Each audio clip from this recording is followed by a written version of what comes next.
அனைவருக்கும் சொல்லுகின்றோம் எங்கள் முதல் வணக்கம். சொல்லலாமா? சுதந்திரத்தை காத்த அனைவருக்கும் சொல்லுகின்றோம் எங்கள் முதல் வணக்கம். இந்த நாளில் 2 விஷயத்தை நம்ம தெரிஞ்சுக்கணும். ஒன்று நமக்கு சுதந்திரம் வாங்கி கொடுத்த தேச தலைவர்கள், சுதந்திர போராட்ட தியாகிகள், இவர்களுக்கு நன்றி தெரிவிக்கக்கூடிய விழா இது. அடுத்ததாக நாம் சுதந்திரமாக நடக்கணும் அப்படிங்கிறதுக்காண்டி நாமளே பெருமை பெற்றுக்கொள்கிற விழா. இந்த சுதந்திரம் என்பது எப்படி இருக்கணும் அப்படின்னு சொன்னால், நான் என்னோட சுதந்திரம் மற்றவங்களுக்கு இம்சையாக இருக்கக்கூடாது.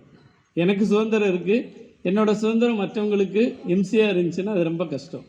அப்போது நம்மளுடைய சுதந்திரம் என்பது மற்றவர்களுடைய கஷ்டங்களை போக்குறதா இருக்கணுமே ஒழிச்சு கஷ்டம் கொடுக்கறதா இருக்கக்கூடாது. அப்படி ஒவ்வொருத்தரும் உணர்ந்து இந்த சுதந்திர திருநாளை நம்ம போற்றி பாதுகாக்கணும். சுதந்திர திருநாள் நம்ம கையில் இருக்குது, சுதந்திர நாடு நம்மகிட்ட இருக்குது.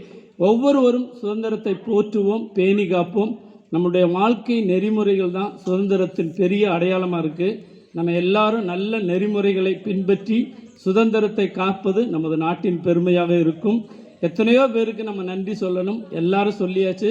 இப்போ நான் இந்த விழாவிற்கு தொடங்கி வைத்த நமது தலைவருக்கு, பஞ்சாயத்து தலைவருக்கு நன்றி சொல்லியாச்சு. அதுக்கு அடுத்ததாக நமது பள்ளியின் தலைமை ஆசிரியர் திரு மதிவாணன் சார் அவர்களுக்கு மாணவர்கள் சார்பாகவும் ஆசிரியர்கள் சார்பாகவும் நன்றிகளை தெரிவித்துக் கொள்கிறேன். மிக்க நன்றி.